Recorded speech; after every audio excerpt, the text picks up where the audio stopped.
Yeah.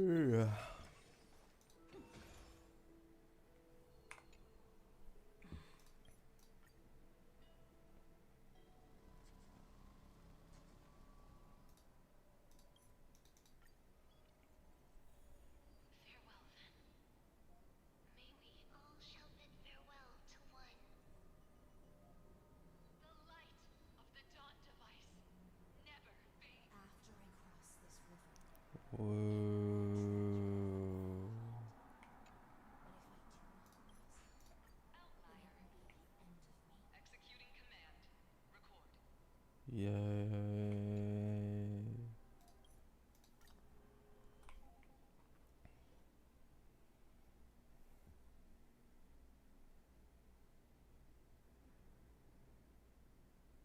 100 years ago, the flame friend.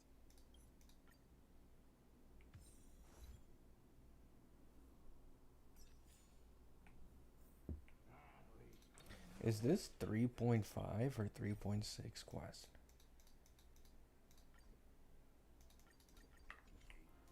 Wait, isn't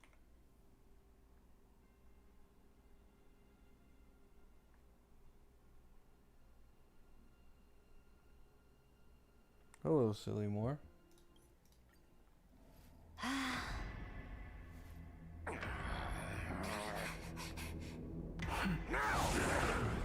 silence?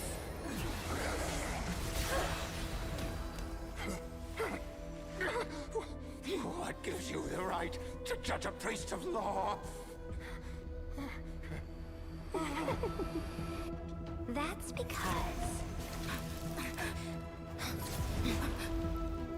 I came. 3.5, yeah. I saw. I conquered.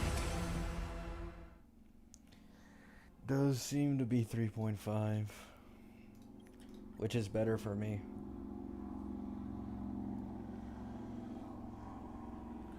It means I have 3.5 and the 3.6 quest to go through for E6 Anoxa. Hopefully I don't lose a 50-50. It's actually probably pretty cooked, to be honest.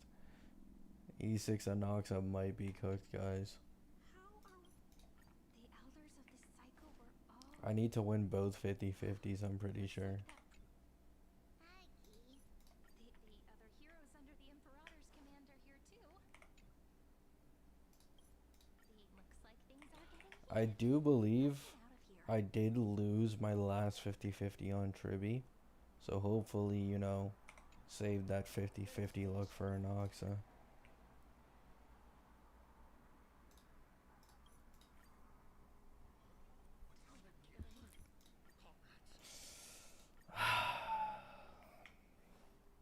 Feels so much better when there isn't that many people in the stream. So relaxing. I don't even need to think.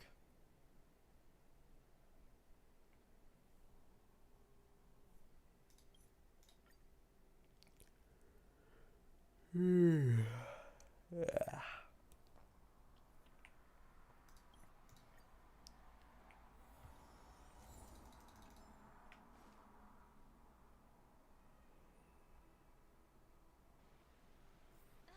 so many people!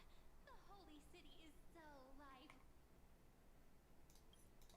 We don't know how much Saritra has concealed from us. In the worst case scenario, I'm from Europe and just woke up, so a good time for us Europeans. Well, that's nice. For me, it's really late, so that's why it's a short stream. But it's mostly because it's Friday, now Saturday, so I can afford to really be up late. question the world beyond the sky. This is the complete opposite from what we know. Tomorrow, I feel like I want to start getting into like anime and reading manhwa again, because I really haven't been taking much free time. I've been so focused on like the betas of both WUWA and HSR and like making videos and talking about them, plus like my IRL shit. I've just completely forgotten to give myself some actual good free time. Let the mind relax a little.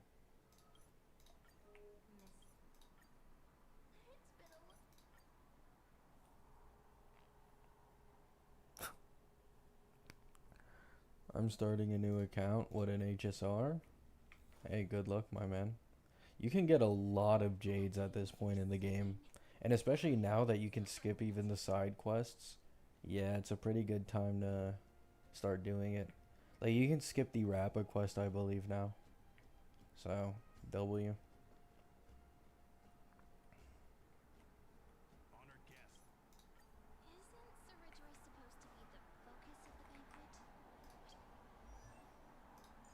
Isn't Ceridra supposed to be the focus of the banquet? She's not even here. Actually, for so many people, you two.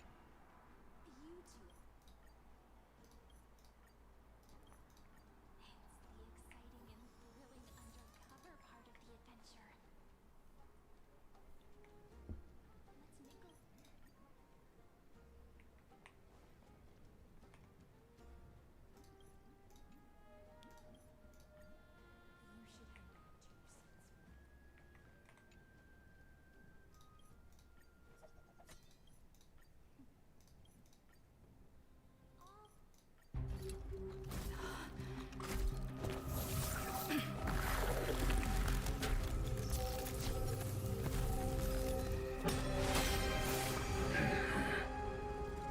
What's the meaning of this, Imperator? I did not permit you to act. A ruler is the only one who can decide their subject's destiny. But, great Imperator, what judges destiny is not the ruler, but gods. Don't forget, my realm only allows for the existence. I need sleep. I mean, why are you up this late? Get some sleep, you know what I'm saying? Hey, you know, rest that brain of yours. Cutscenes not skippable? If you haven't done them before, I don't think so, no. Cutscenes are like the one thing that aren't skippable. Hurry up! What's that speed at?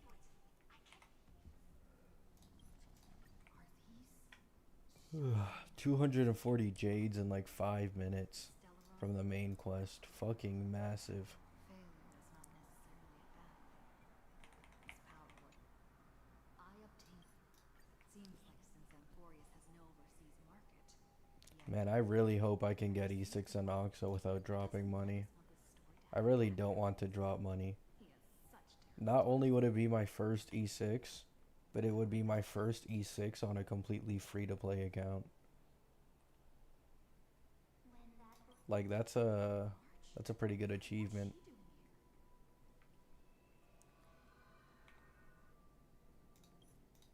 Hurry! This door should be the exit. Hello, Dark. Are you?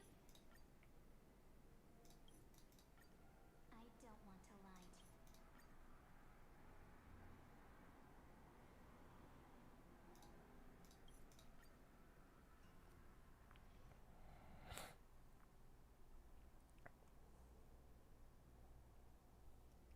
Oh, nice, Sokka. Cyrene can't hear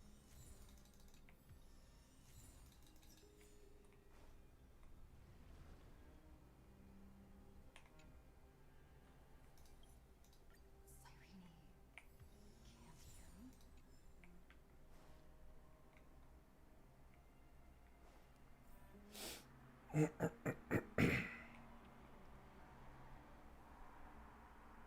Hello, Tim.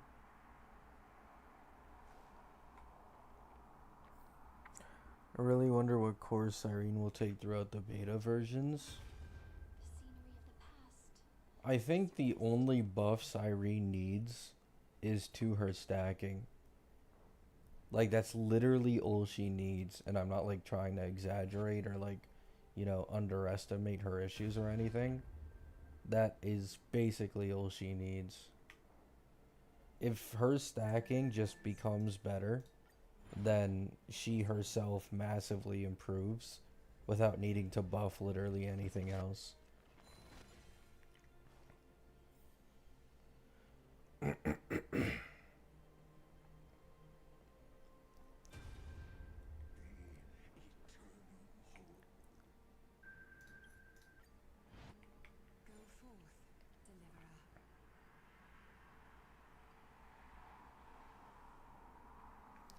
Do you see the new low-res leak of the new cast? That's fake. I know what you're talking about, but that's not an actual leak. Um, I'm pretty sure someone on Billy, like the creator, said that it was their own like character creations for what they assumed the characters would look like in version 4. It's not an actual like in-game model leak. Hello, Darksteel.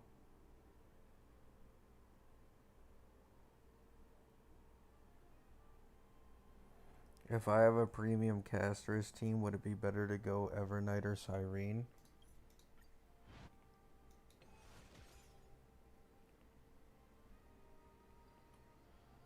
I don't really know. Do you have Tribby? Then I'd probably say Evernight. It's kind of close. I've seen a lot of calcs on like E0S1 Evernight and E1S0 Evernight and like the improvement, but I haven't seen many on E0S0. But at least right now, I do think that Evernight is probably a bigger increase. Did you watch the Wua live stream? Hell no. I've seen a bunch of videos about how underwhelming the live stream is, and I legit have zero clue what's going on. I don't know what happened.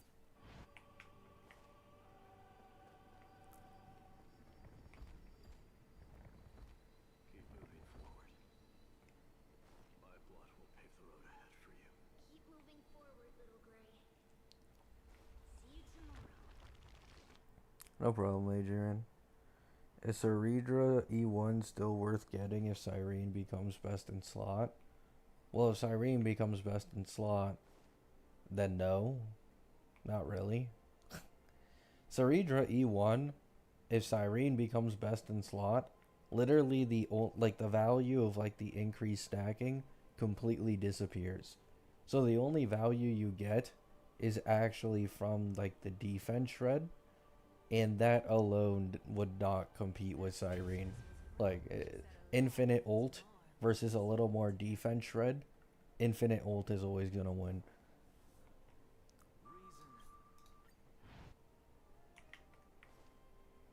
Go forth. Finish the greatness left undone. Quit overthinking. For a whale Phanon team, you think Cyrene has some value? For a whale Phanon team. How whale are we talking here? There's different levels to whales. I'd say whale is like full E2 territory. But if we're talking E6s, I think Cyrene is probably strongest.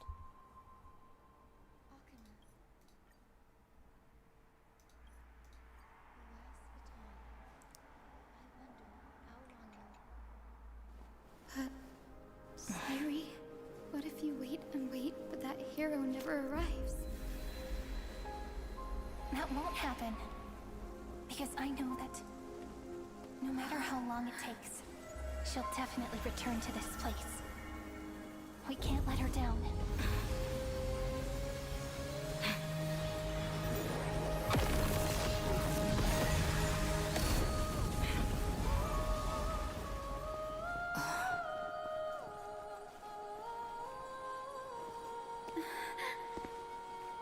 Sky shall rain rays of dawn for you. May romance be with you on your journey. And reason grant you enlightenment. Let strife bestow you with inspiration. Trickery ensure your success. Allow death to protect your soul. And at last, let passage point the way forward. Well, time will remember the Trailblazer's journey.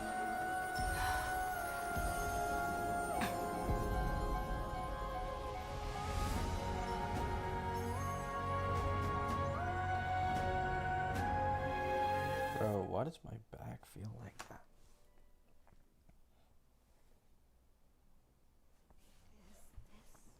E6 Phanon, E6 Aridra, and E6 Dawn hug his whale for me. Then yeah, I think E6 Irene is 100% best in slot. I think. Now, Phanon's team, I do believe, can't take full advantage of Cyrene Z2 because it requires every single heir to be buffed. However, at the same time, I could also be wrong because at E6, activating her ultimate gives the entire team action advance, right?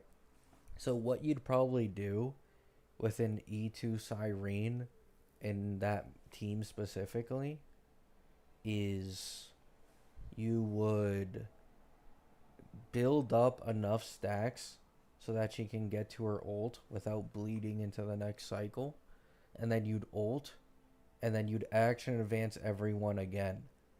So you can give like a buff, then restack her ult a little more, and then if it's possible to get what's it called? Another extra like 12 stacks for a buff, then it could be worth it.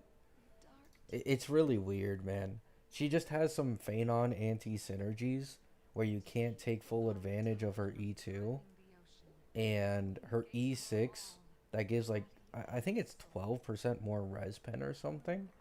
I think that's as well kind of weird.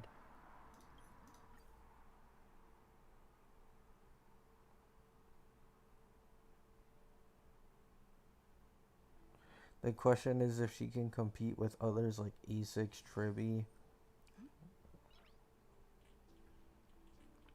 Because Irene Eidolons you won't use that much. E6 Tribby is 24% true damn. Oh. I think, okay.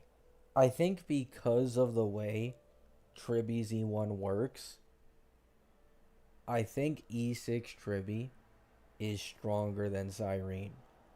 Because I believe Tribby's E4 is as well defense shred, which further synergizes with your Ceridra Phanon team. So I actually don't think Cyrene is an upgrade over Tribby. I don't think that's the case.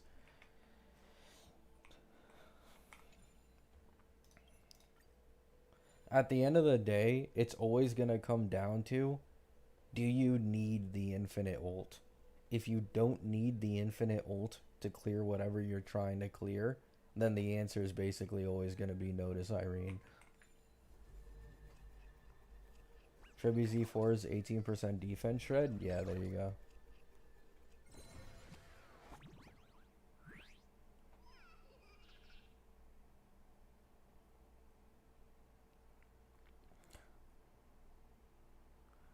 Will you potentially make new accounts for the 4.x characters like you did the version 3 cast? No. If I vertically invested in version 4 characters, it would be on these same accounts where I vertically invested into the version 3 characters. Because otherwise, what's the point of vertically investing into this version 3 characters if I'm going to throw them out the fucking window? Right. Like, I don't want to do that. I want to get as much use out of them as possible. So like my E6 Anoxa account will probably go for someone in version 4. My Phanon account, to be honest, I don't even know who I'm going to go for on my Phanon account. And then my Cassie account, either Yai Sakura or Hanabi.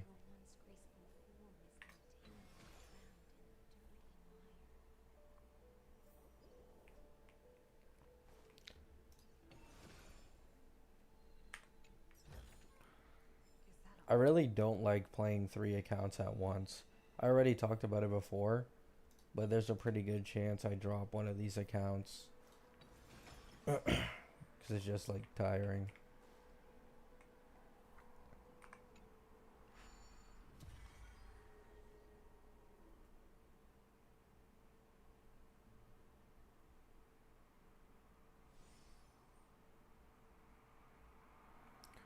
Problem is that Cyrene overwrites Phanon stacks. Like if I build 10 stacks before I ult on her, she just pushes Phanon to 12 stacks, and after his ult ends, you have 0 core flames. But the ult never ends, though. Like, that's the thing. With Cyrene, the ult doesn't end. Like, he'll use up all his turns, then do the finisher, and then he'll go straight back to the amount of turns he had originally. And I think it's, like, infinite. The only way Phanon can get kicked out of ult with Cyrene is if he dies inside ult.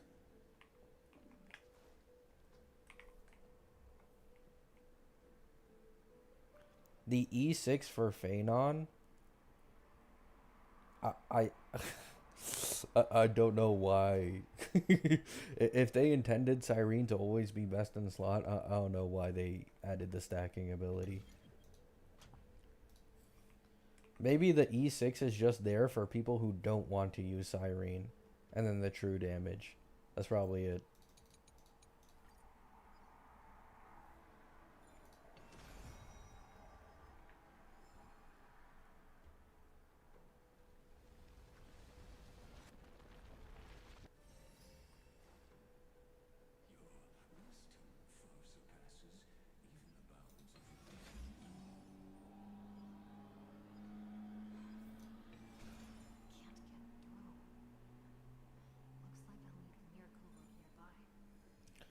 I mean, Lygus already one-shot him in his ultimate. Yeah. I don't disagree. But your team is with, Danny, no? If your team is with Danny, it's unlikely he'll die. Especially in E6 Danny. Because the dragon refreshes itself, like, what, 4 times?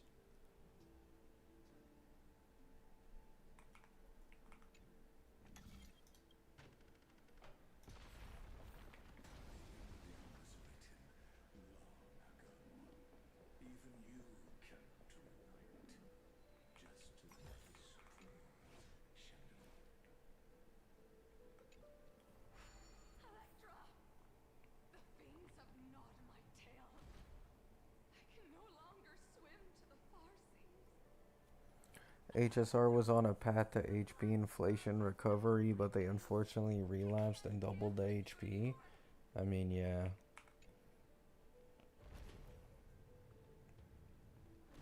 It's annoying.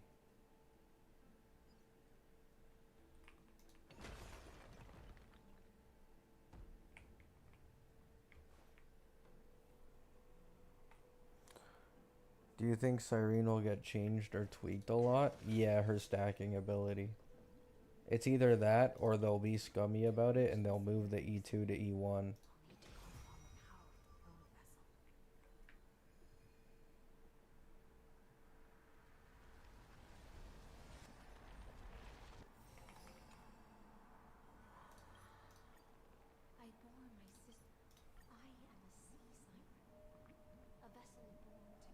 Do you know if Don Hung can get 8 enhanced dragons from Cyrene? Like E2 Don Hung and you can get ult twice back to back? Yeah. Yeah. 100% actually, yeah. You should be able to pretty easily get Don Hung ultimate before you use Cyrene ultimate. So that's basically what you do. You just use Don Hung's first ultimate naturally. Then you use Cyrene when she's at 24 stacks. And because of the ult regen, that will give Danny 8 dragons. Yeah, it works like that. Well, technically 7. Because he action advances a dragon at the beginning.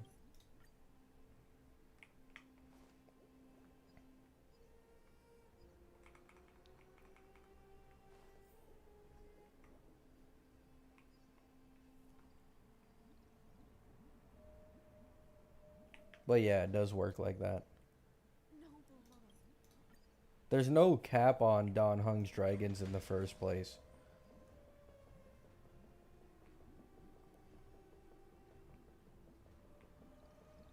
Like, I've seen a few anomaly arbitration showcases where E2 Danny went up to, like, I don't know, like 11 or 12 dragons active because he kept getting his ult regen.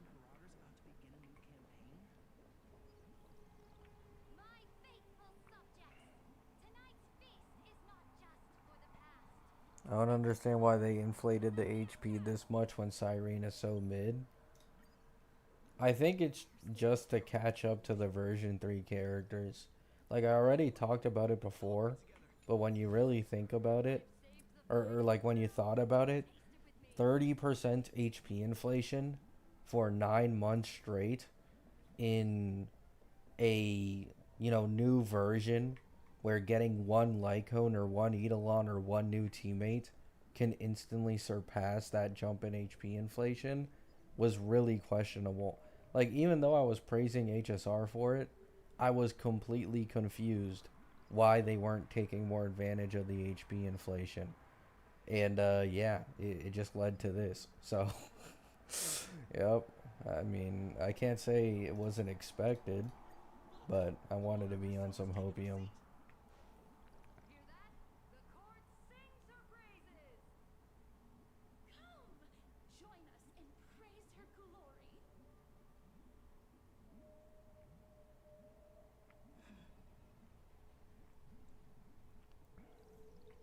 Oh yeah, Cyrene will 100% drop as T0. Like, that's obvious. Pridewind doesn't really care about, like, actual future value. They only care about your short-term value and in your best in slot teams. And Cyrene is going to be best in slot for like half, if not more, of the Chrysos heirs, especially if she gets her stacking buffed. So for quite a long time, she'll be in T0. But I'd say halfway through version 4, she'll probably drop down to 0.5, maybe even earlier. Because her buffs outside of Chrysos heirs are mid. Behind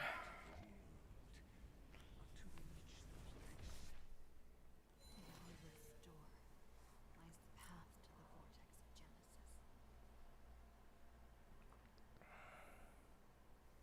Genesis. I hope she gets defense shred in her kit. Yeah, to be honest, it's kind of weird that she doesn't have any in her Eidolons. It makes sense in my opinion. Getting more true damage when you already gave true damage to begin with is kind of like something you don't really see these days, to be honest. Right? Like, for example, Tribi E1 gives her a buff that she doesn't have in her base kit, which is true damage. Ruan Mei E1 gives her something that she doesn't have in her base kit, which is defense shred. And then Robin E1 gives something that she doesn't have in her base kit, which is res pen.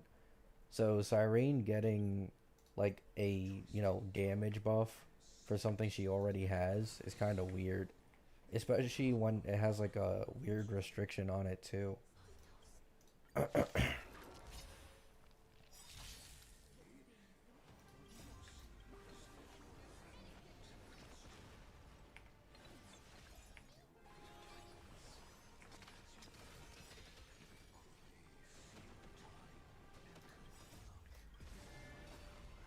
reforge all things.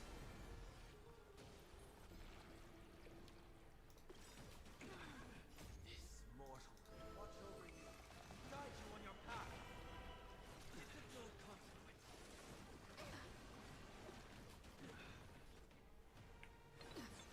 I heard the component picked out farewell. I'm just to the soul. Look, with this divine power, I reforge all things.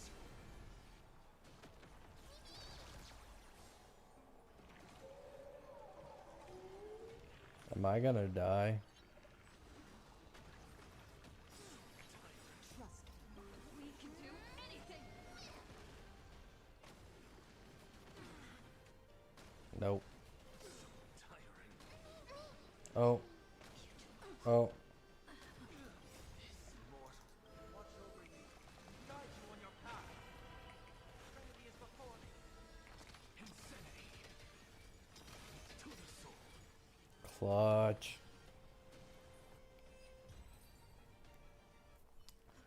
Why are you using 3 characters? I couldn't beat the Aquila weekly boss with Gallagher, so I used someone's E1 Hyacine.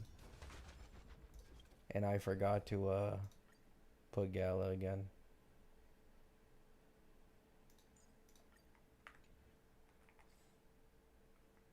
To be honest, I think the HP inflation in this game, despite how annoying it is, pales in comparison to the annoyance of the sustained power creep. Like, I think that's much more annoying personally. Like, at least in Wuwa, you can basically just ignore sustain if you dodge better. But in this game, it's fucking inevitable.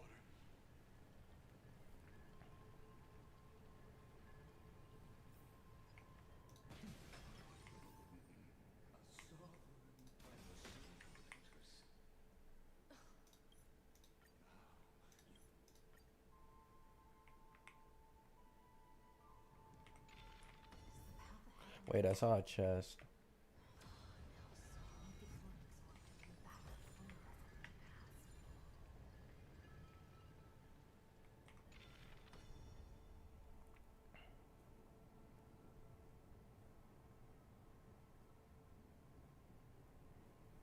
Anomaly arbitration beats the hell out of your teams, yeah. I mean, I could probably run AA sustainless on my main account, but that's because I have Feign on.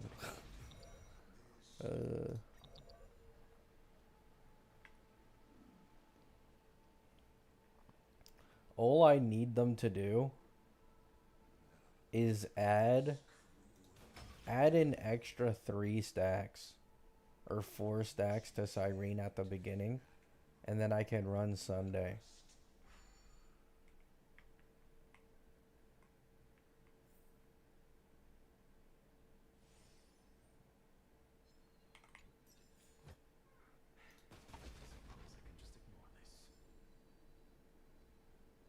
You've been silent a long while, Dux Gladiorum. Starting to doubt your decision? You'll skip Don Hung's part in 3.6. I probably won't even play 3.6. I didn't even realize I didn't do 3.5 yet on this account.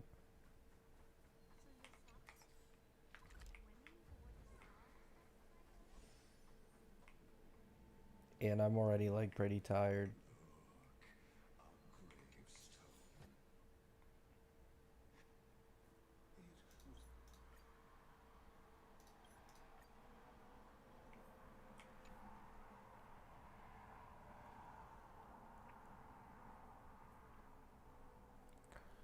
E4 Anoxa account, I thought you quit.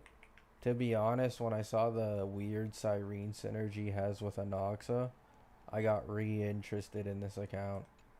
Because specifically with this Anoxa would be incredibly broken.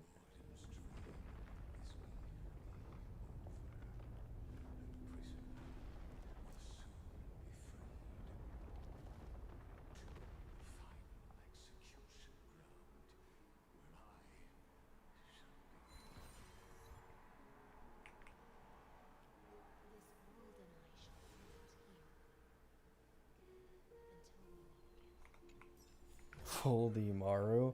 I mean, if I lose even 150-50 on this Anoxa, he's not getting E6. Like, it's just not happening. So, yeah, it's kind of up to luck.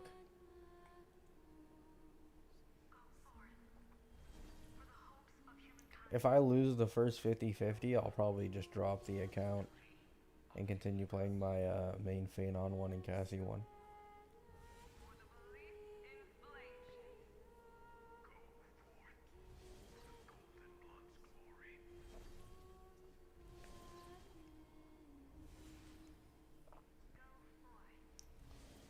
I got Ceridri 1 and want to make the best Feign on team. What do I do next? E2 Feign on.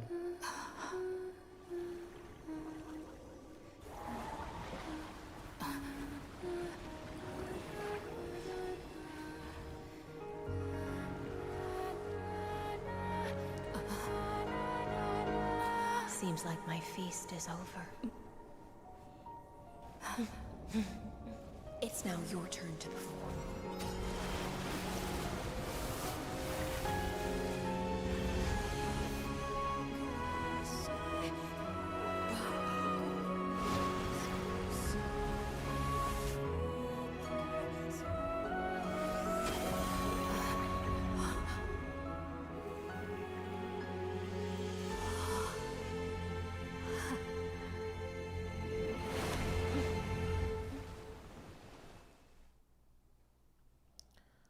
How'd you do on your main act for Anomaly Arbitration King? I didn't.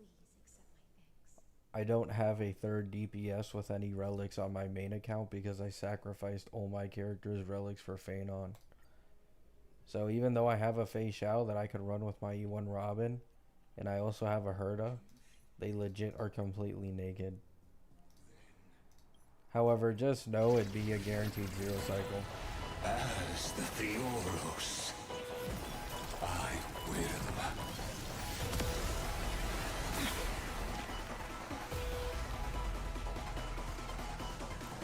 Personally participate in performing this world's end.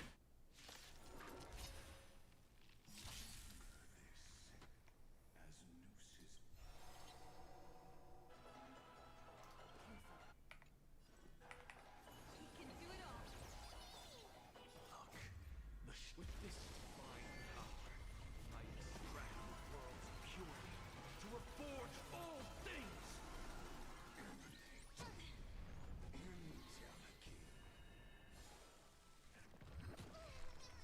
I've heard the cult Trinity is before me.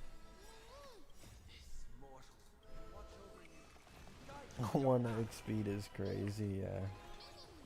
What's the matter? Insanity.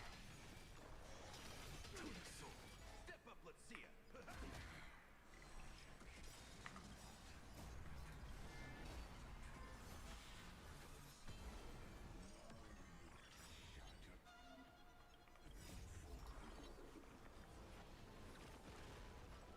You can do it. Wait.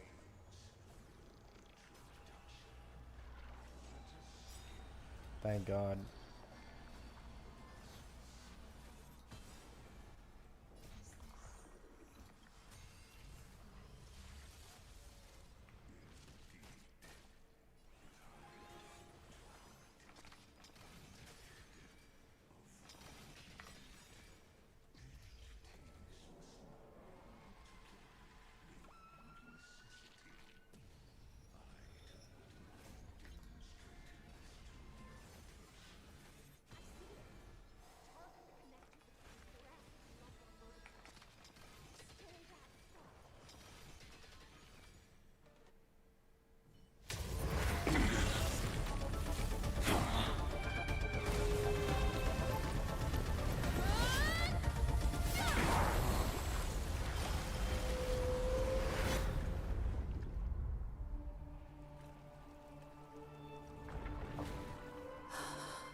Canon and Oxagor is true. All is futile. In Erudition's calculations, the end of the saga is simply a comment awaiting deletion.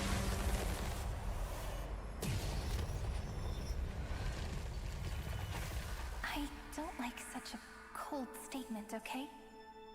If numbers can decide the end of a story, then we can surely also pen a new beginning.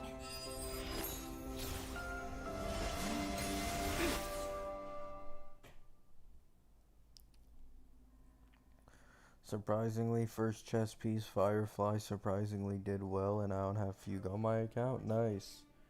Yeah, I've seen a few people's Fireflies clearing well. I also saw a certain CC, I'm not going to say who, use Firefly on auto battle and was able to clear. And then when they tried to play manually, they died both times. Then, I'll leave it to you.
plays are like this. Once you're on the stage, it's hard to return to the audience. Welcome to our story. How does it feel?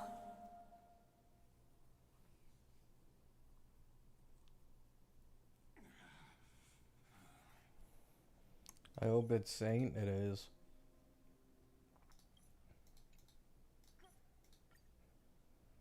I never thought it could get worse than the Blade incident.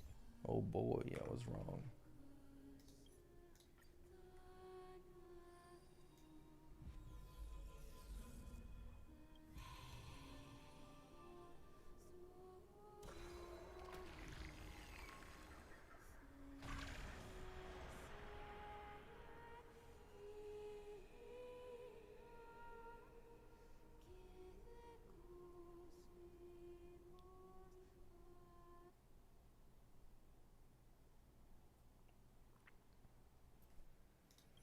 Another day without skip that mid.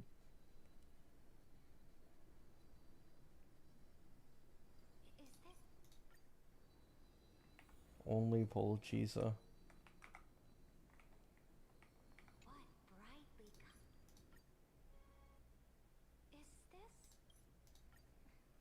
I feel like I haven't done this before.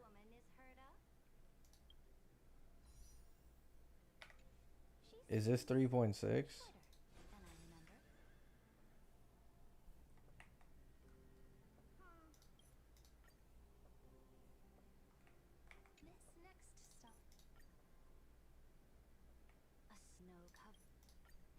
In the distance resembles Mikador. Is it a weapon? It's all thanks to you that we survived.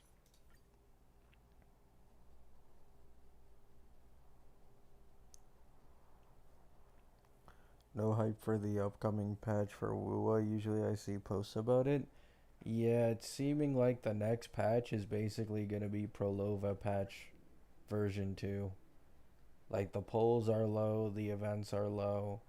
The characters aren't all too hyped. Kyuan is decently hyped, but a lot, like, apparently they didn't show damage numbers or rolls in the live stream, so a lot of people have been misled into believing that Kyuan is a main DPS because they like his animations more than Galbrena's, and they're gonna find out real soon that Kyuan ain't no fucking main DPS.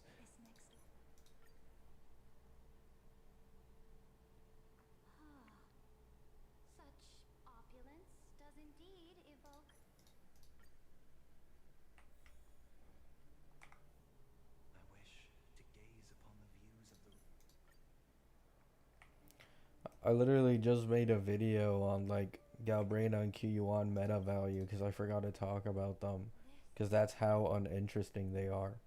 Like they're both very, very mid. Galbrena is basically like what Changli equivalent. I honestly think Changli is better than Galbrena. Like I may end up being wrong because of course their kits can be changed, but like current Galbrena I think is actually worse than Changli. And Galbrena is like more than a year older than Changli.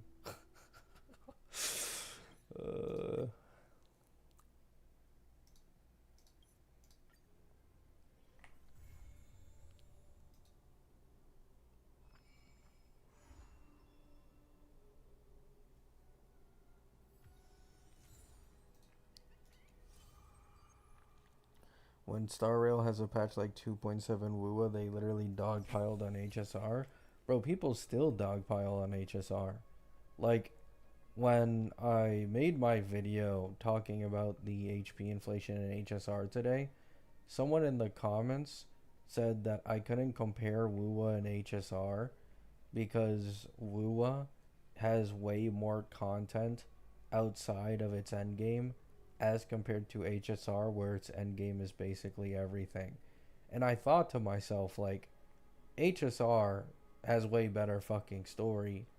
And, like, secondly, how does that even work? Like, Wuwa also has boring as fuck events. Like, I don't even play Wuwa events, bro. I get half the pulls per patch I should be in Wuwa because I refuse to do the fucking events. Like, Wuwa is just as dry, man.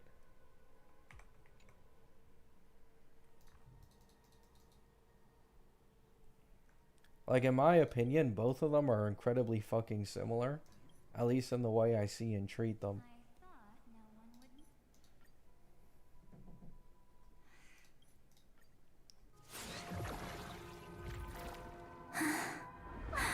would. I promise you. What was frozen was alive.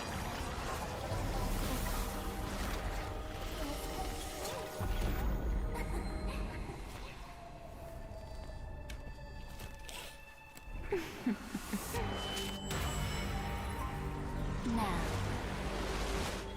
let's bring the true Evernight to this world.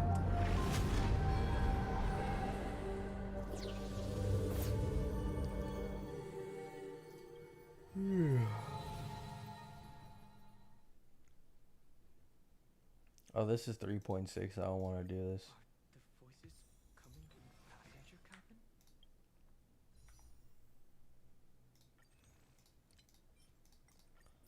For a second, I almost thought this was my Cassie account, and I was about to start rolling on March. I got to leave. I haven't done 3.6. Oh, I'm not even going to do this shit. I went in here by accident.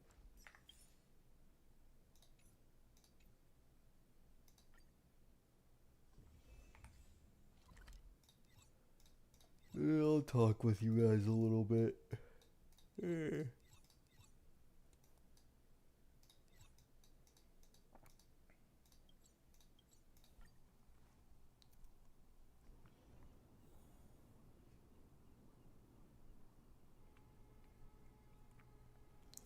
Cuba events scared Goonie Maru so much he entirely dropped doing them. Woo events just don't hit for me, man. I legit just don't know what it is. The only thing that really hits for me in Wuwa is obviously one, the characters, and two, just like doing the end game. So basically the exact same thing as HSR. But the thing with HSR is, I think HSR's events, like the ones they actually care about, are almost always pretty high quality. It's just the quantity that's low. With Wuwa, I don't really find myself satisfied with any of its events. But I'm by no means trying to like say objective facts. This is just how I personally feel about it.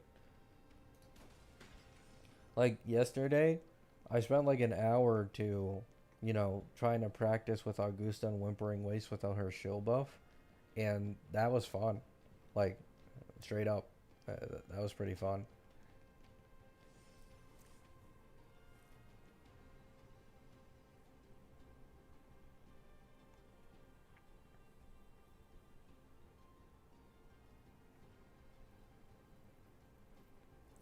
Do you think they'll change Cyrene buff in V2? Nah, probably V3 to be honest. They need to change a lot about Cyrene. I think her Lycone and the issues it presents with Phanon, pretty annoying.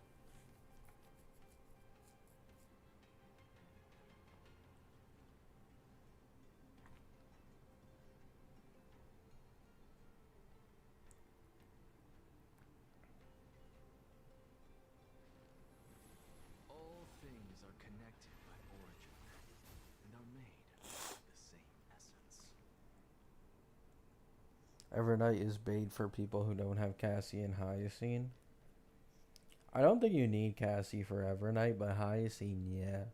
And that's mostly just to sustain. I think just in general, Evernight is bait, kinda. Because of the fact that we're this close to version 4. Like in HSR, there's always a big version power creep. So it's like, I said it once, I'll say it again. It is pretty likely that Hanabi, if she does end up being break, so like with Constance, would just end up being noticeably stronger than the premium Cassie team. Like, that is by no means some far-fetched thing, because that is literally exactly what Herda did. That is exactly what Herda did to Acheron and Firefly. So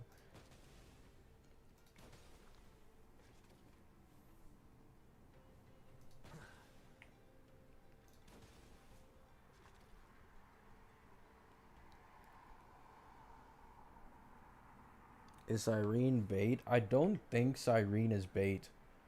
Like, if she gets buffed to like a good enough level to where her stacking doesn't become an issue, she'll be an upgrade for damn near every single Chrysos heir, if not all. And I think that in of itself has value because 99% of this game's player base pulled in version 3 for some Chrysos heir team. So it's like you pull one support and like they're universally best in slot with all of these Chrysos heirs that a lot of people have multiple of. I think that has really good value. However, I'd say after version 4 or like late version 4, the value of Cyrene starts to dissipate. Because now it's like, oh, you've accumulated enough pulls to get 2 version 4 teams. Or now you're also close to version 5 and there's like way more power creep. So yeah, it's kind of like one of those situations.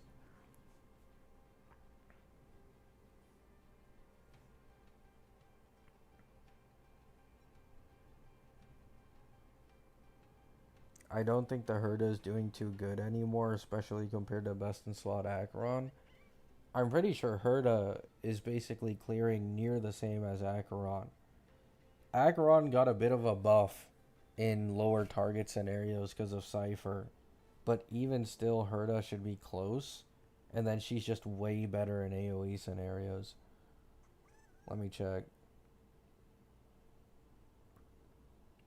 So Herda can clear Avon in 4 cost 0 cycle.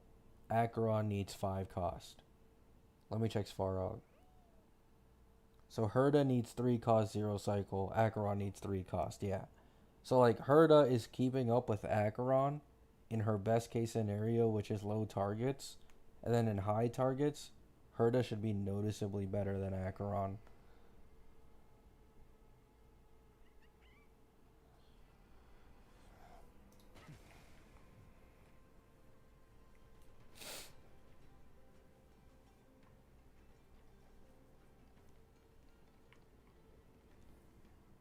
And you need to consider that this is with Cypher, right?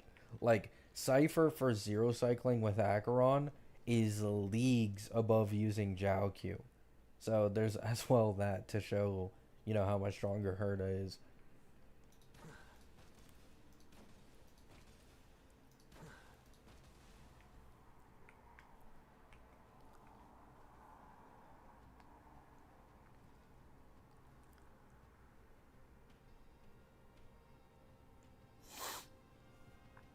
RMC power creep, but Faye still needs RMC with Cyrene and Sarija to get her ult. It's not even only Phanon.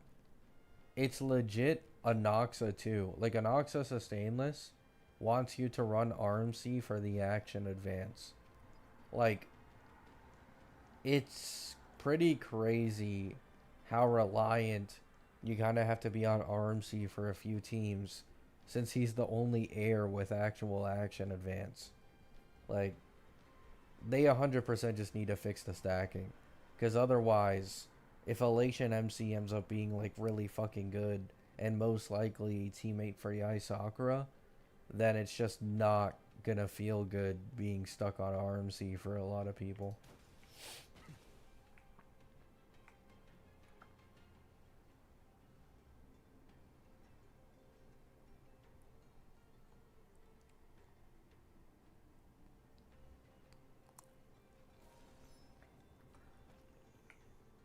You need 240 speed to get Cyrene's optimal buffs? Yeah, but don't even bother.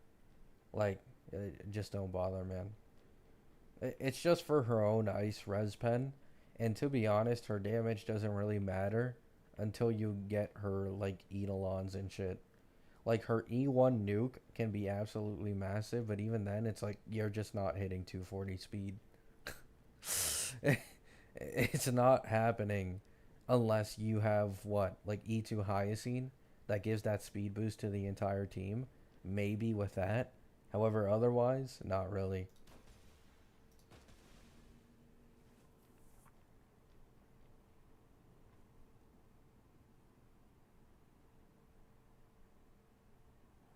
They're gonna put her E2 on her Lycone? Nah. Nah. That's pretty unlikely. They'd 100% want to sell it more on Eidolons than Lycone.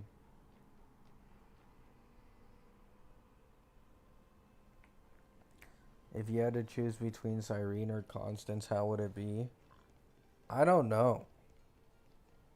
It depends on whether or not Hanabi, who should be the patch after Constance, ends up being break related. If she does, then it's 100% Constance, because version 4 power creep. But if not, I just get Cyrene, wait for Yae Sakura.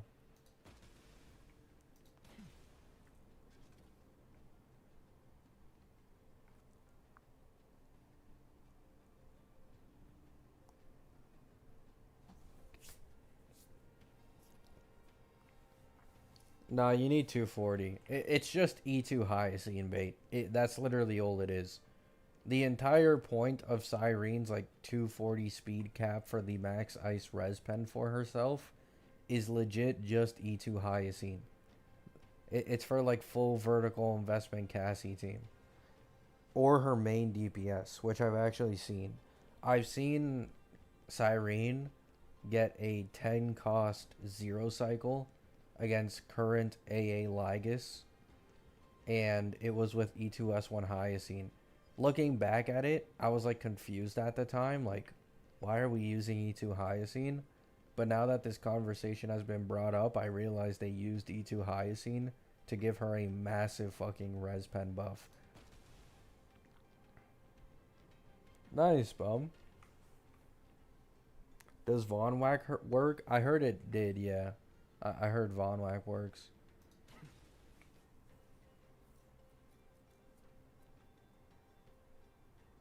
Oh, if you mean like towards the ice res pen thing, I don't think so. I think Von Whack is just for like advancing her action at the beginning.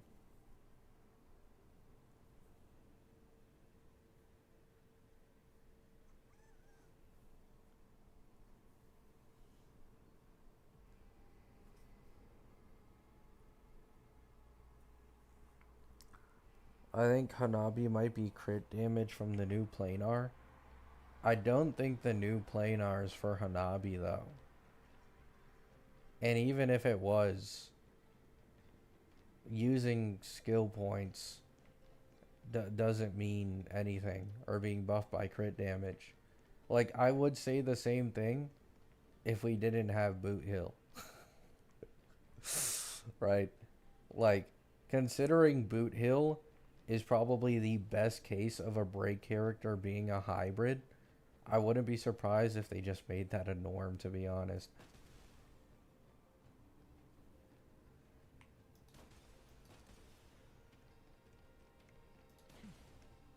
But anyway, I don't think Sparkle is actually supposed to be the one to take advantage of that relic set. It's probably, what's it called? It's probably Archer, mostly. Archer and Danny. Like, 3 skill points is way too obvious. I feel like that's an obvious Dill buff, and then as well an Archer buff.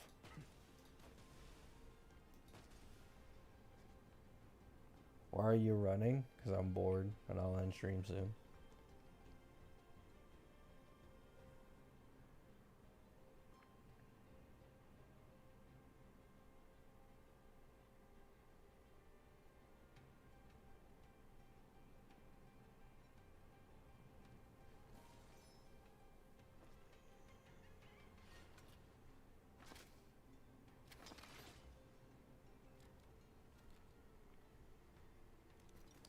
People are saying V1 Cyrene is similar to Firefly with how wonky she was.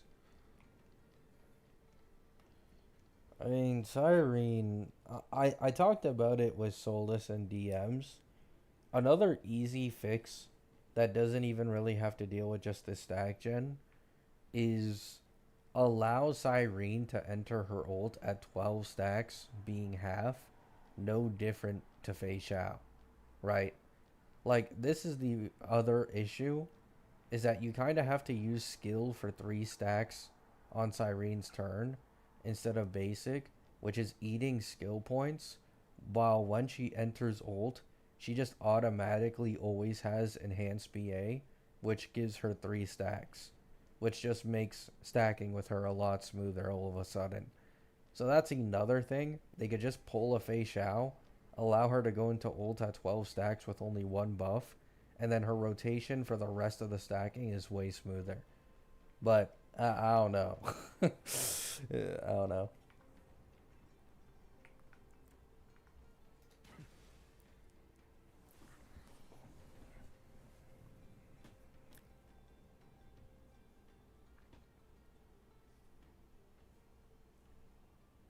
Imagine how difficult it would be to build Super Break if it could crit. Isn't Boot Hill already a hybrid? Or am I tripping? Am I thinking of like Jue Yi or something? Let me check. I've never played Boot Hill myself, so like maybe I'm having memory loss. But I'm pretty sure Boot Hill is already like a crit break hybrid.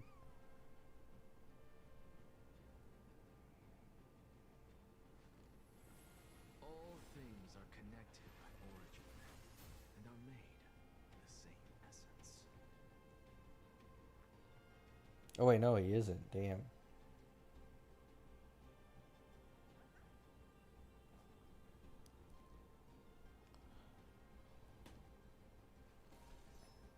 He is.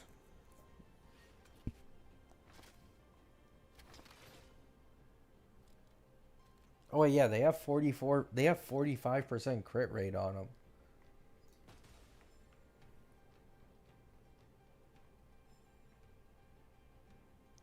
Crits last I checked are 10%, only 10% of Boot Hill's damage. Yeah, that'll do it.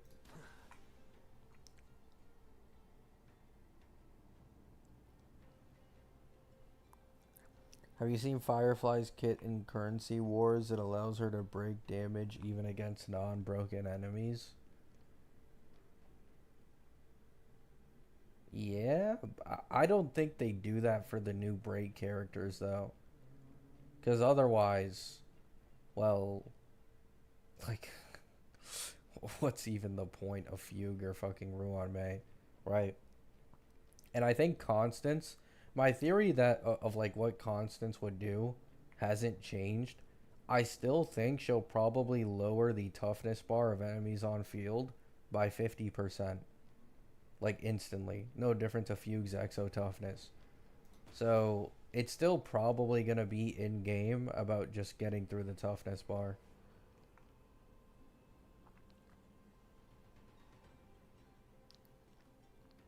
Why are there so many people online at this ungodly hour? Just different time zones, probably. I remember, like, half a year ago when I last checked the countries of, like, people that watch me. A lot of people come from the east, so...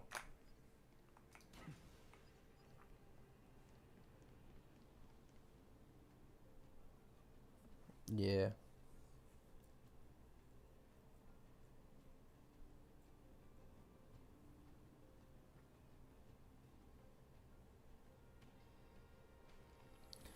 I still find it funny how Tingyun is better than Fugue according to Pridewin. Well, that's what happens when you have general value. This is why I always say, being temporarily best in slot in a team doesn't have anywhere near as much value as someone who is just general for both current and future teams. That's the big thing Tingyun has going for her. It's why I think Yuno is gonna fall off a fucking cliff in Wuwa.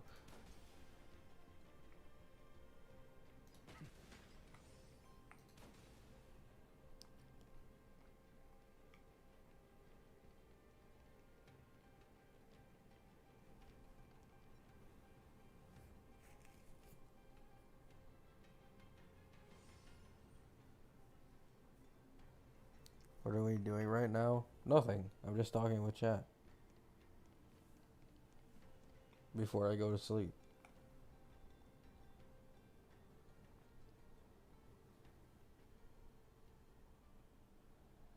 Robin might be the best character released for support longevity. Nah. Right now it's Tribby. Tribby doesn't really have ult uptime issues. She has really broken universal buffs being res pen and vulnerability. She has true damage alongside the most broken true damage mechanic in the entire game. It's probably Tribby in terms of general value. Before Tribby was Ruan Mei. But like Robin is already seeing a lot of people not using her as often. And now like Cyrene is kind of the nail in the coffin. It's like she's competing against both Cyrene for Chrysosairs. And then she's competing against Tribby too. And now in version 4 we're going into like an Elation or Break meta, which probably isn't going to want her. So Robin's probably going to fall off even more.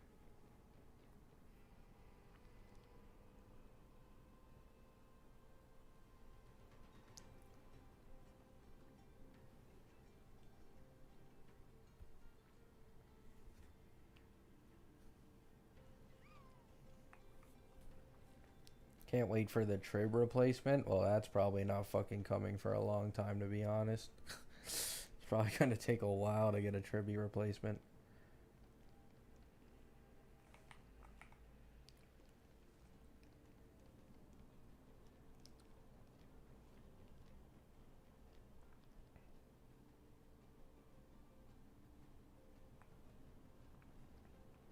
Is Tribby main DPS viable now?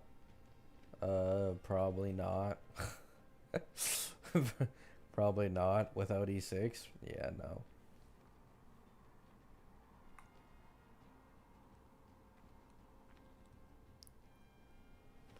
You think Tribby was a mistake on their part for how she is?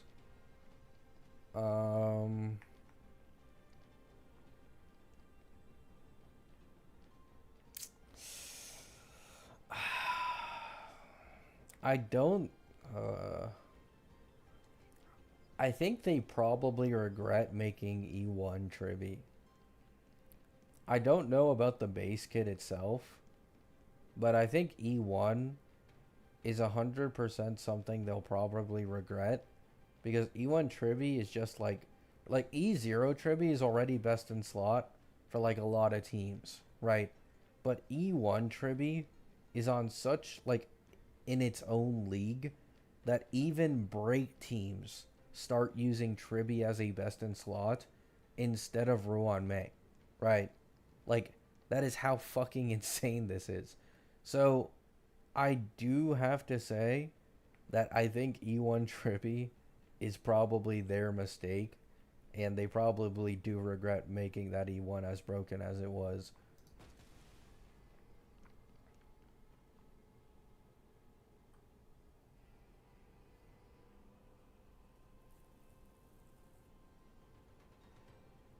Is E1 Tribby better than the full Remembrance team? Yes.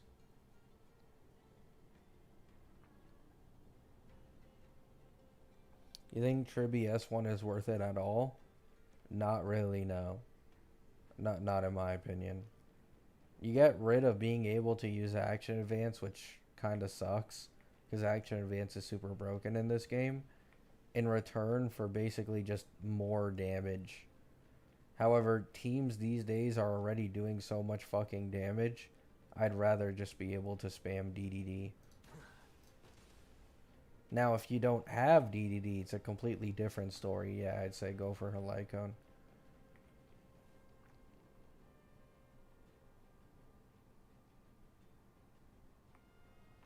Regret making E1 Tribby? I mean, I feel like if they don't change Cyrene drastically, people are just going to use E1 Tribby, invest into a version 4 team, and not give a shit about Cyrene at all.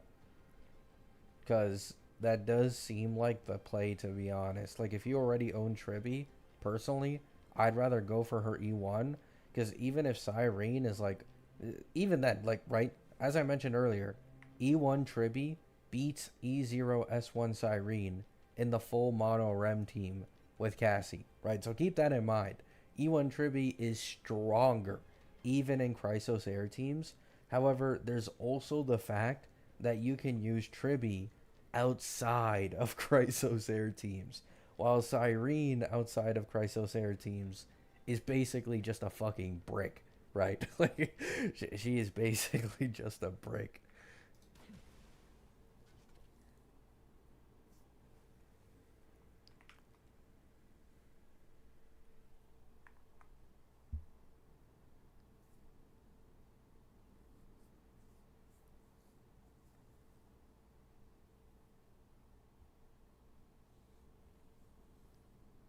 I got E2 Tribi when going for the free Lycone.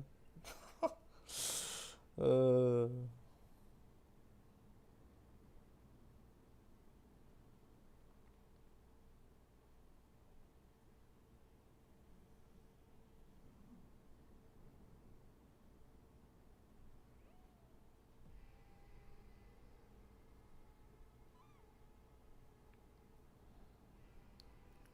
Cyrene can be a DPS. At E0, not really.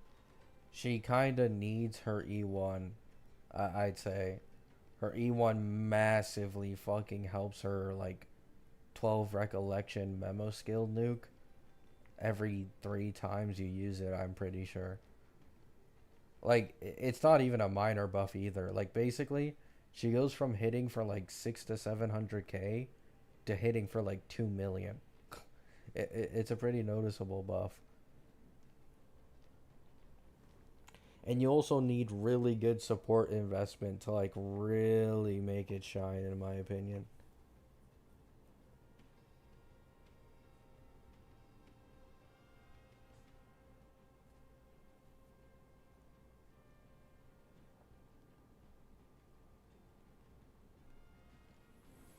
All things are connected by origin and are made of the same essence. People only discuss limited teams and ignore cal value when talking about characters. Yeah. I think this is something, unfortunately, like, that is pretty bad in WUA. I know it isn't related to the convo, but like as of recent, when I make like WUA content talking about account value, power creep and HP inflation hasn't hit these people hard enough yet to think at all about character value, and so they just like pull like like mono teams and shit, and it's like, man, right? Like sometime, like these people are gonna be fucking regretting this shit probably in midway version 3, whenever that Sentinel Resonator comes out. Is Cyrene as broken as people thought she'd be? Nope. It's kind of the opposite. She's a lot more underwhelming than people expected. Like, it's to the point where like I and many others are confused why they did double HP inflation.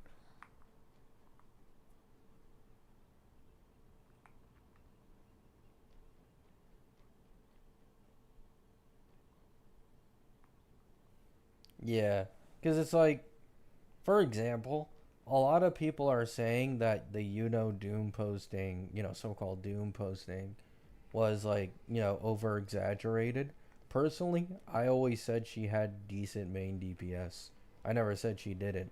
But apparently that's what everyone's glazing her over. When in the first place, I always said her main DPS was good. It's just her supportability that's trash, right? So like currently on Calcs, a team is able to hit near 1.6 milli. It's slightly weaker than Lada right now. And the reason, at least to me, this isn't anything special is because, one, you need to consider if a V2 sub DPS is power creeping V1 main DPSs, then a V3 sub DPS will do the same bullshit to the V2 main DPSs, right? However, outside of this, considering the jump there was in Carlotta, the next Sentinel Resonator is supposed to be in 3.1, and so this is when they'll probably break the ceiling of like 2 million damage in a rotation currently, which is what Cartethia has. So this means that will be able to do like 1.5 milli, right, consistently. And then this new Fusion Sentinel Resonator will be doing near 2.5 milli, right? And this is like a 75% power creep over main DPS So this is why personally I don't put merit into, like damage numbers. I put much more merit into buffing personally.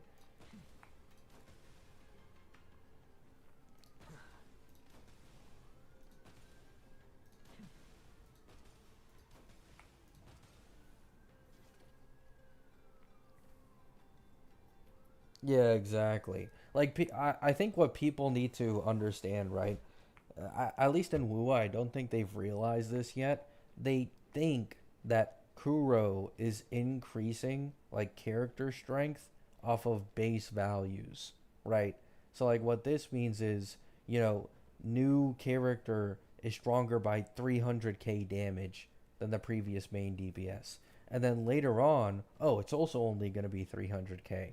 But when you realize that these gacha games scale their power creep off of percentage, you realize, right, 25% stronger than Cartethia is 2.5 milli, which is like, compared to all the other version 2 DPSs, that's pretty noticeable, right? Like, to a lot of them, that's 50% like stronger than them, and sometimes it can be even more than that. And then you also need to consider these characters usually get future teammates as well. So it's not really as straightforward as just, damage or whatever.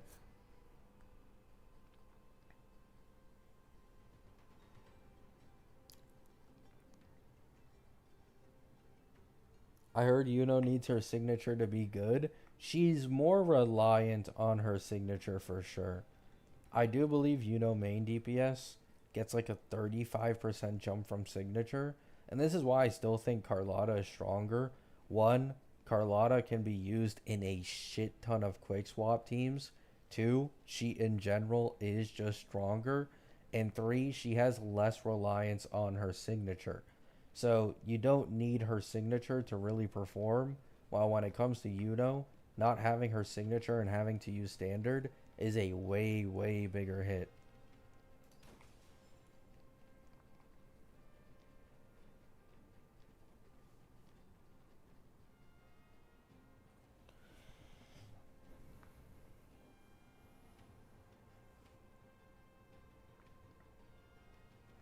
Saw someone zero cycle with Seal X regen, no sustain. Yeah. The Seal mains will do that.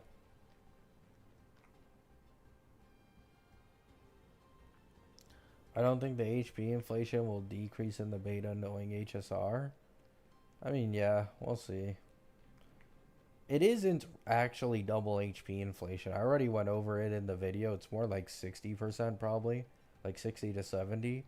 However, it's still pretty bad, man. It is still pretty bad.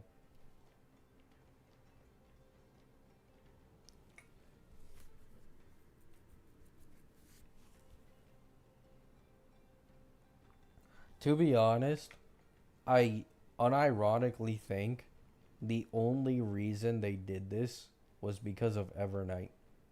Like, you guys remember when they released Fei Xiao, and then all of a sudden the HP inflated massively because she was just way stronger than everybody else in lower target scenarios? Evernight is basically the same thing. Like, if you take Evernight away from Cassie, because she's going to be in her own main DPS, she's like 25-30% stronger than every other team in the game, Feinon and Cassie included.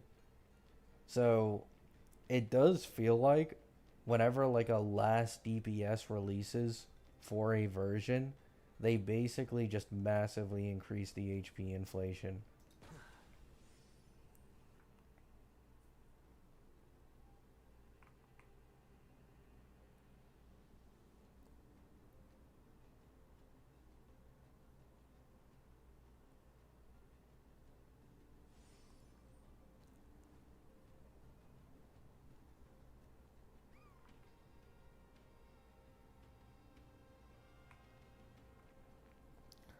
All gacha is predatory. The most predatory gachas do this. Oh yeah, like personally, okay. I think I was planning to make a video on this before, but I didn't do it because I knew it fucking set flames on my channel. But it was gonna be about how I mainly base my content around like caring about HP inflation stuff, mostly for the average player. Because to be honest, it really just doesn't affect me, right? Like they could inflate the HP by probably more than 100%, and I'd still be able to clear. But at the end of the day, I'm not going to use myself as the standard. And if I ever want to take a break from this game, if I did use myself as the standard, the game would go to complete fucking shit. Right? So, yeah.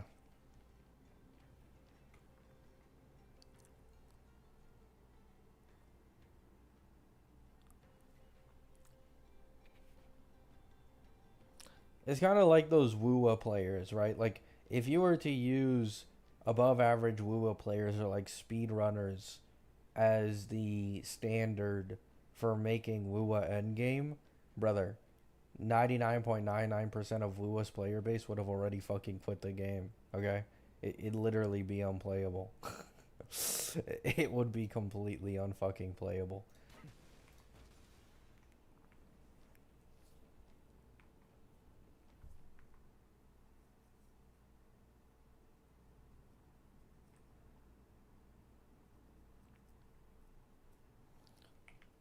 I mean, people only put WUA on a pedestal because it's still a bit in its honeymoon phase. Like, yeah, they got one instance of like massive HP inflation in TOA and Whimpering Wastes, but they're not gonna actually believe that power creep is an issue unless the power creep in version 3 is high enough, or in like further increased instance of HP inflation again. Which is like what I said, if Kuro bases their power creep off of percentage, like I think they do, then a lot of people are gonna feel the Sentinel Resonator's power creep, supposedly in 3.1. It's gonna be very significant.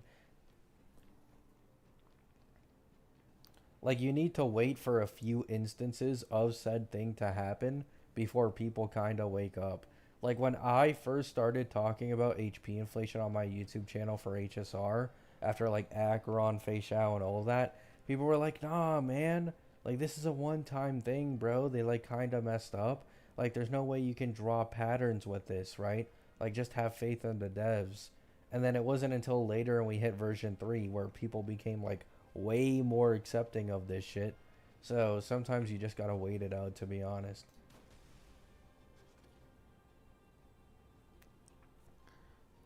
That leak is sus. The leak isn't sus.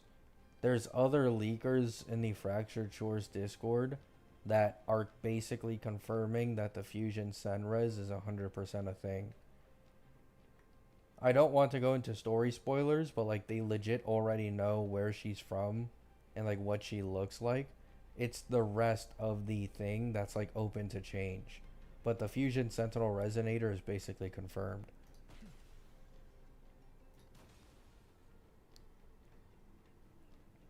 It looks sus. It's Step Leaker, man. Like, the guy literally never posts anything false. I don't know what you want me to say. The guy hasn't posted anything false. Multiple leakers have confirmed the fact that there's a Sentinel Resonator likely in early version 3. The graffiti artist has also already been leaked for the beginning of version 3. Like, I don't know what you want me to say, man.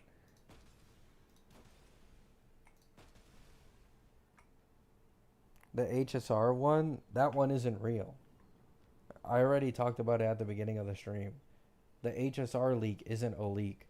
It was a random dude on Billy who made his own art. It talks about how he made his own OCs.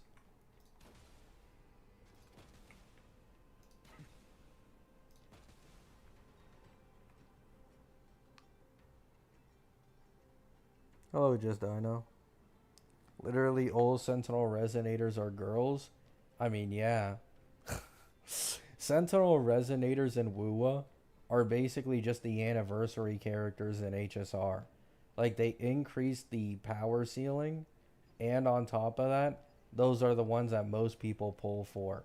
So it's not really surprising, in my opinion, that they're doing this shit.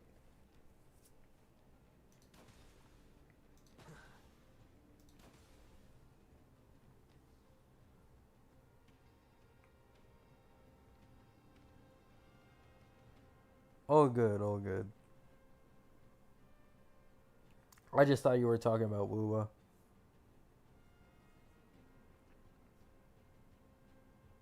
Like Archons or Hershers, yeah. All things are connected by origin and are made the same. Now, I will say, the Fusion Sentinel Resonator, if Steps roadmap is true and this makes sense, should get a healer in 3.0 that is probably tailor made for her. Because the new Sentinel Resonator is going to use a new mechanic called Overload, which I believe is HP scaling. So,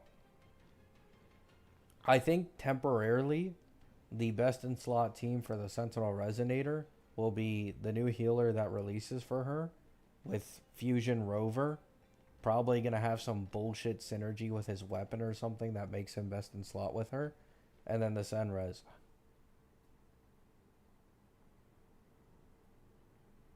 They should add a Femboy Sentinel. I completely agree.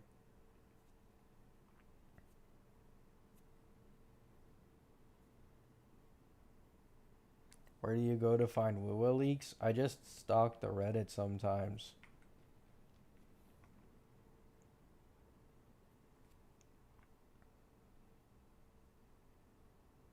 What happened to the rest of negative status, by the way? They'll probably release it in the future. I mean, there's probably going to be negative status in, like, version 3 too. And then Chisa is supposed to be Havoc Bane. So that's another another negative status. They're probably just not going to try and, like, do old negative statuses in a single version. Because if they did that, holy fuck. Like, Kuro would be the most greedy company on planet Earth, man. Every single one of those negative statuses has a different, like, best in slot support and shit.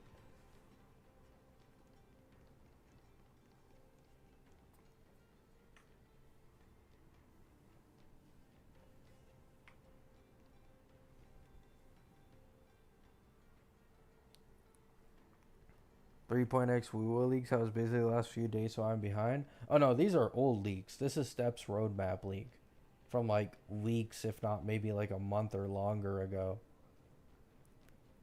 But the thing is, like, some parts of his roadmap leak have been kind of like cross confirmed by other leakers that I've seen just lurking in the Fractured Shores Cord. So a few stuff is basically almost guaranteed to happen, like the graffiti artist in 3.0 and the Sentinel Resonator.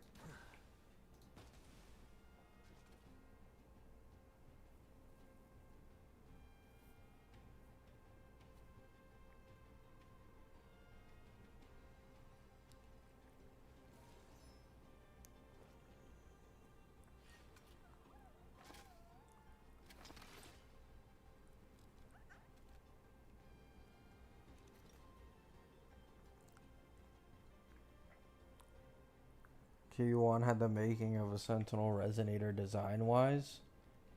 Yeah, to be honest, Q1 is like a bit of an enigma. He has god tier animations. He has one of my favorite designs in the entirety of the game, and to a lot of other people they think the same. He has like some of the coolest attacks, yet he has probably a Roshia level kit. So it's really confusing.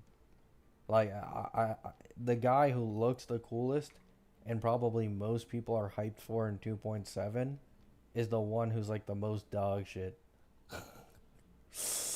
Who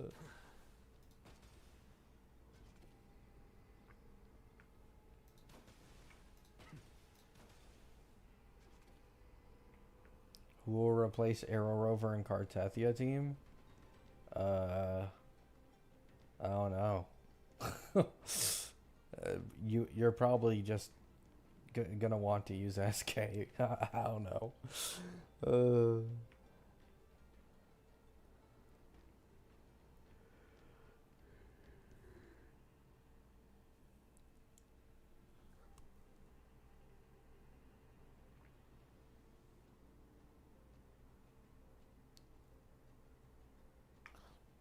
I don't think Kuro thought that far ahead, to be honest. Chisa supposedly is not for Cart or Zanny, but instead for Chacona and Phoebe. So, yeah, kind of got to deal with it. I think Chisa will probably be Cartethia level. Like, in her best in slot team. It's probably the most likely case scenario.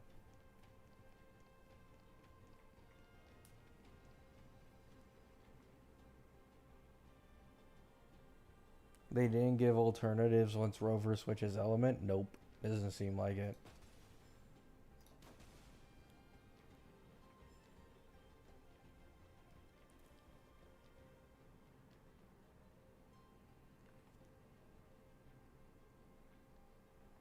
I wonder if we ever get 5 character in the team content in HSR. I'd never even bother with it. Nope. Nope, nope, nope, nope, nope. I'm good.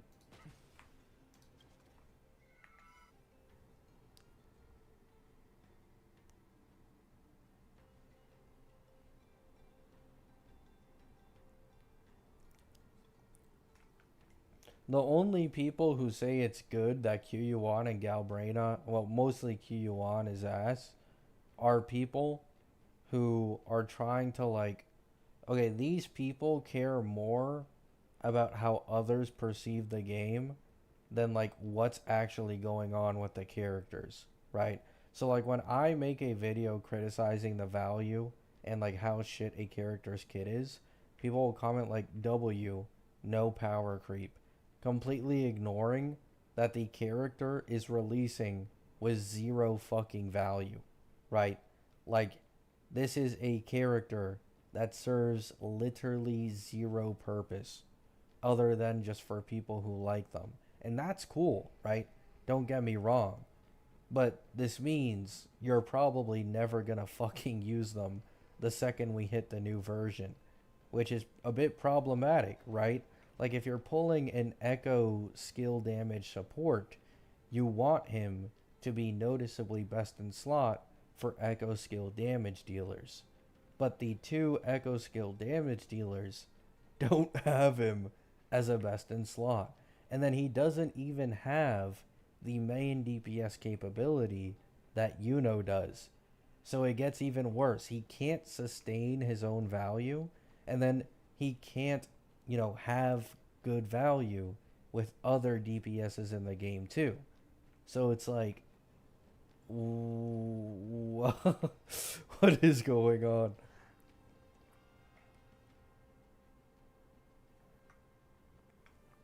He's okay if you don't have Roshia. I mean, I don't disagree, but the thing is, he's a third option, basically. Like, you could even argue that Roshia has better value because of her grouping and Whimpering Waste. And Whimpering Waste is currently, like, very difficult, so that helps a lot. Like, SK and as well as Roshia are basically on the same level as him. So he's a third slot option. And then in Galbrena teams, he loses to Mono Fusion. And he's on the same level as Mortefi with Lupa. Yeah, I don't know.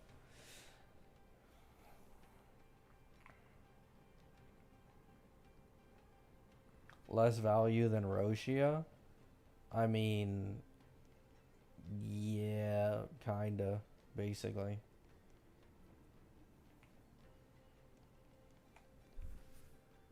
Like, he just isn't an upgrade for literally anyone, is the problem. Like, you pull him on your account, he's not going to upgrade anything if you already have, like, full teams and shit. Before he got nerfed in V2, he was, like, more than 10% better than Roshia. So then it was like, yeah, right? Like, Prolova is one of the strongest DPSs in the game, probably the greatest value one in general. So being best in slot over Roshia by that much was like still a pretty big value W. But now it's like, oh, you could just grab Roshia or something.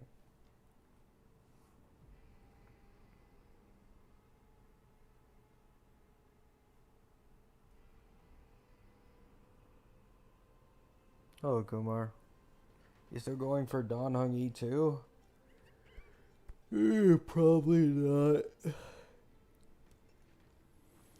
I didn't expect to be blindsided by literal infinite ultimate. Yeah, basically, Chowdhury. Yeah.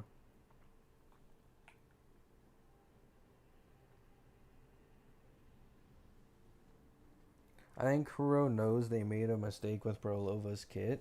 The thing is, Prolova's power level is completely fine in TOA. Like, Cartethia and Augusta are still both stronger.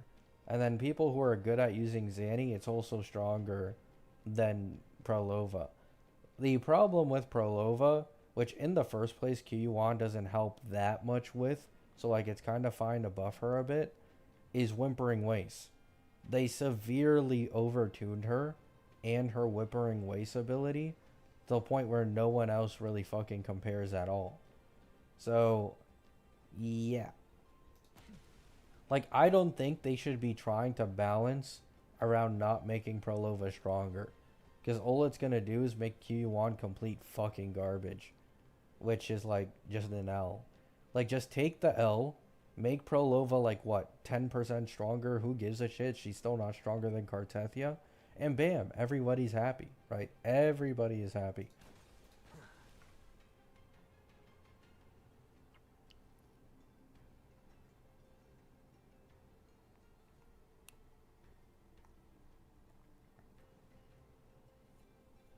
It's fine, but everything keeps accidentally buffing her. I mean, to be honest, they could have pretty easily made Kyuan not work with Prolova if they simply chose to, right? Like, the easiest way to do it would to have just made Galbrena a mainly Echo skill damage dealer, and then you only really need Kyuan to do 2 Echo casts. Like, that's all he needs in his kit for Galbrena to, like, max her thingies, I'm pretty sure. However, he has 4. So, it's more than you actually need. I mean, then again, he isn't even best in slot for Galbrena, so...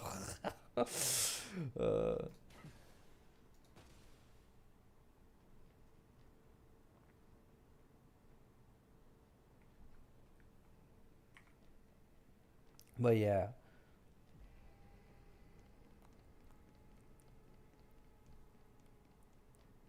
Early stream? Hello, Makima.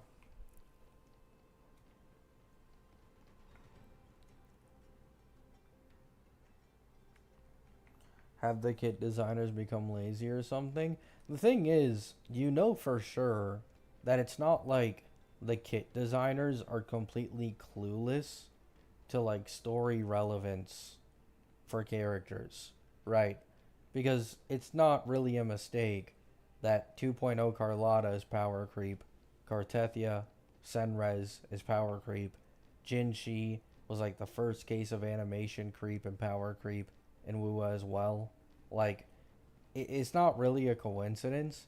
It just seems like sometimes they just don't care, right? Like, I feel like they see the 2.7 characters as filler, and usually that would, you know, make sense. But at least when we're talking story relevance, for QU1 and Galbrena, it makes literally 0 sense. It makes absolutely 0 sense to make these 2 characters with how story relevant they are like this shit. It doesn't make any sense at all.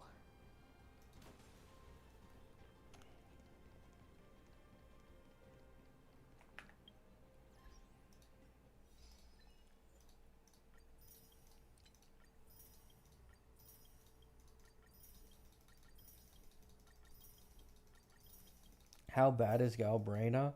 Galbrena isn't bad. It's just that she isn't an upgrade over another fusion character who is over a year older than her. So she's not better than Chang Li basically in mono fusion. And then in her team with Q Yuan, she's basically weaker than every single version 2 main DPS. Like, it's basically main DPS level with Galbrena with Q Yuan.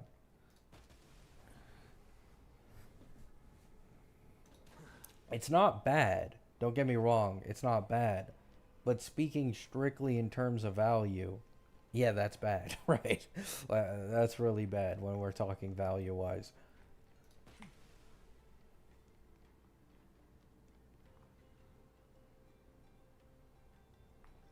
And usually, right, like the entire no power creep thing, if this truly were the case in like some imaginary world, I would say this is completely fine because it simply gives you more options for the mono fusion team and for like if someone doesn't have Chang Li and likes Galbrena, right?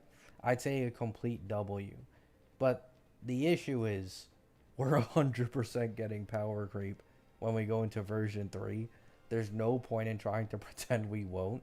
So, depending on how large it is, this could like be very, very bad for Galbrena.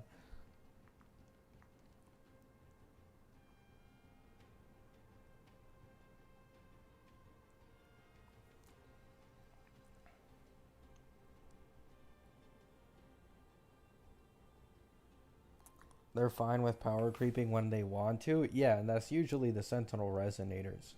Or like basically every 4 patches recently, to be honest.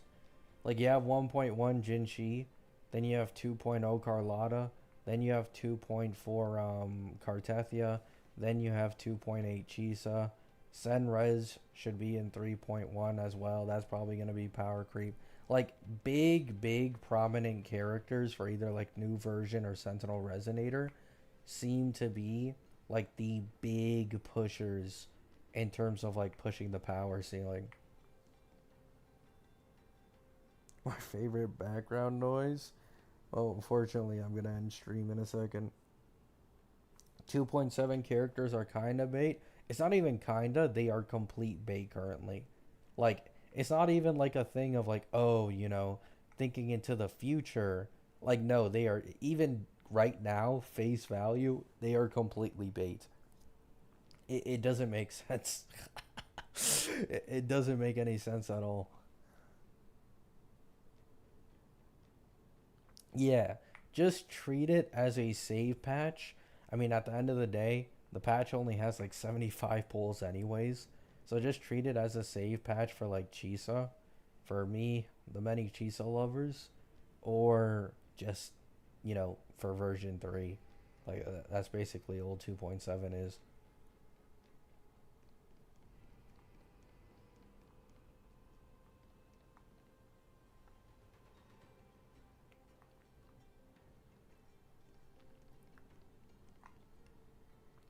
How many pulls are we getting in HSR 3.7? Don't know. It's too far away. Can't know when it's this far away.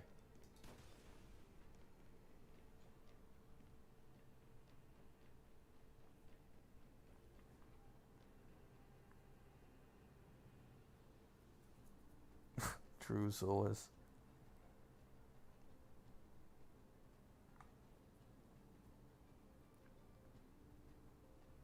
Yeah, I was talking about that earlier today, GX, in the stream.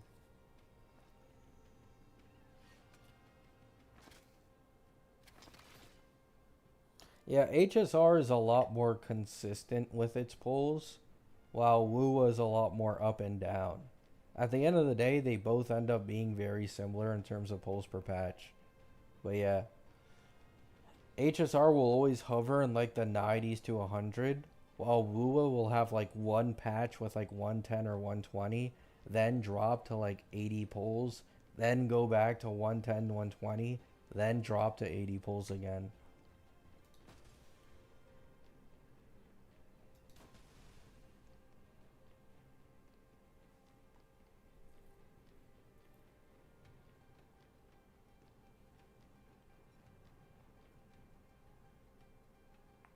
Averages to about the same, yeah. I think Wuwa is currently averaging like 108, and then if 2.8 has normal pulls per patch, then it'll probably go down a bit again, and it'd be even closer to HSR. They're really close, right? Obviously, Wuwa has the better banner rates. I don't think there's any point in me denying that. It's just factual. But at the end of the day, like, just polls wise, they are very similar.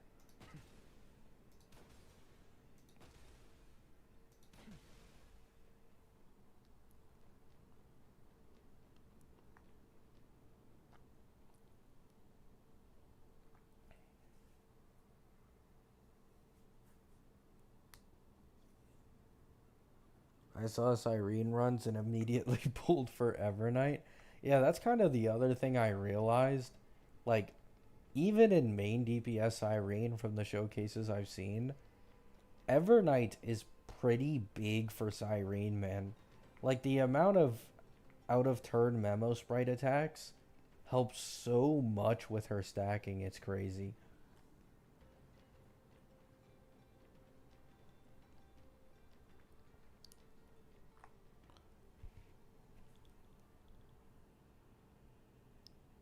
Ult at 12 would be too fast. I mean, that's the only way it makes sense to make it faster without just increasing her stacking ability. You can't make it some like weird number like 16 or something. It kind of needs to be half. No different to Fei Xiao. And at the end of the day, you get one less buff because you're not at 24 stacks.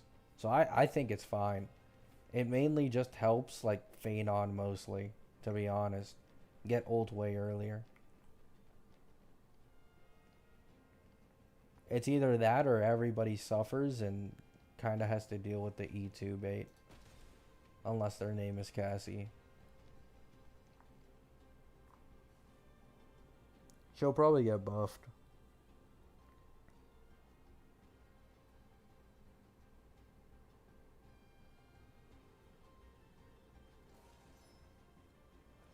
You don't need Evernight's light cone.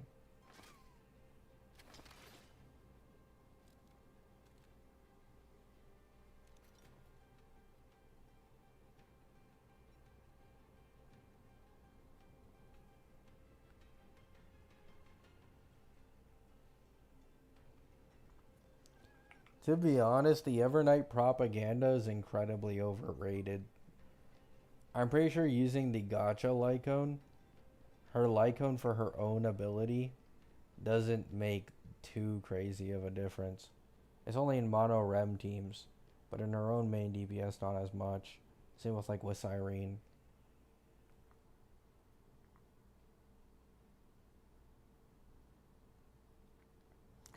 She can give herself some to begin with her technique. It just doesn't matter, Everly.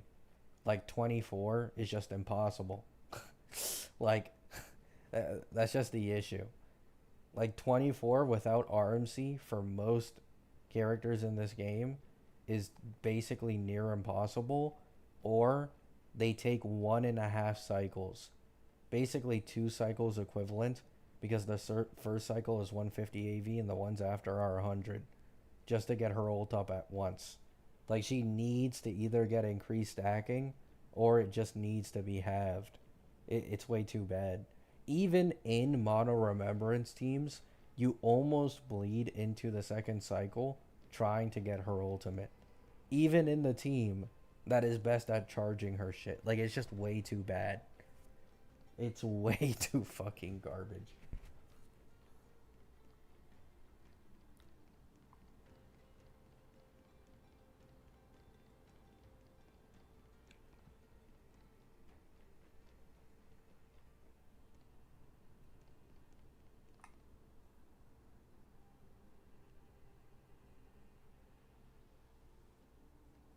Copy bars be still running?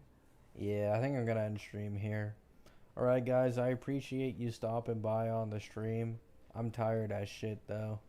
Had some nice talks. Hope you all have a great day. Hope you all have a great